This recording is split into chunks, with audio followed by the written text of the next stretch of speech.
ఆంధ్రప్రదేశ్లో కేంద్రీయ విద్యాలయాలలో ప్రవేశాలకు దరఖాస్తుల స్వీకరణ ప్రారంభమైంది. కేవీల్లో బాలవాటిక అంటే నర్సరీ, యూకేజీ 1వ తరగతిలో చేరితే ఇంటర్ వరకు చదువుకునే అవకాశం ఉంటుంది. రాష్ట్ర వ్యాప్తంగా మొత్తం 35కు పైగా కేంద్రీయ విద్యాలయాల్లో అడ్మిషన్లకు దరఖాస్తులు స్వీకరించనున్నారు. బాలవాటిక 1, 3, 1వ తరగతుల్లో ప్రవేశాలకు ప్రక్రియ మొదలైంది. అర్హులైన తల్లిదండ్రులు అడ్మిషన్ల కోసం ఏప్రిల్ 2లోగా ఆన్లైన్ దరఖాస్తు చేసుకోవాలి. బాలవాటిక 2, 2వ తరగతి, ఆపై తరగతులకు ఏప్రిల్ 2 నుంచి 8 వరకు ఆన్లైన్లో దరఖాస్తులు చేసుకోవాలి. ఇంటర్కు సంబంధించి సిబిఎస్ఈ 10వ తరగతి ఫలితాలు విడుదలైన 10 రోజుల తర్వాత నుంచి దరఖాస్తులను స్వీకరిస్తారు. 2026 మార్చి 31 నాటికి 6 ఏళ్లు నిండిన వాళ్ళు 1వ తరగతిలో అడ్మిషన్లకు అర్హులు. విద్యార్థి birth certificate, Aadhaar card, photo, email ID, mobile నంబర్లతో కేవీఎస్ అధికారిక వెబ్సైట్లో దరఖాస్తును చేసుకోవాలని సూచిస్తున్నారు.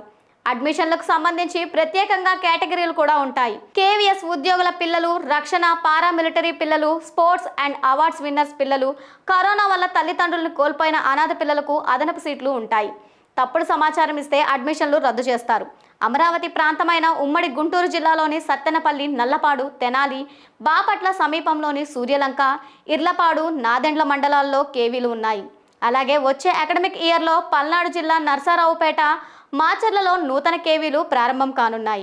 ఈ 2 కేవీల్లో 1వ తరగతి నుంచి 5వ తరగతి వరకు ప్రవేశాలకు ఆఫ్లైన్లో దరఖాస్తులు స్వీకరించనున్నారు. అలాగే సత్తెనపల్లి, ఇర్లపాడు కేవీల్లో 1 నుంచి 5వ తరగతి వరకు 2 సెక్షన్లు ఉంటాయి. అంతేకాదు పల్నాడు జిల్లా సత్తెనపల్లి కేవీల్లో ఈ ఏడాది నుంచి ఇంటర్ విద్య కూడా అందుబాటులోకి వచ్చింది. కేంద్రం ఏపీకి కొత్తగా 8 కేంద్రీయ విద్యాలయాలను కేటాయించనుంది.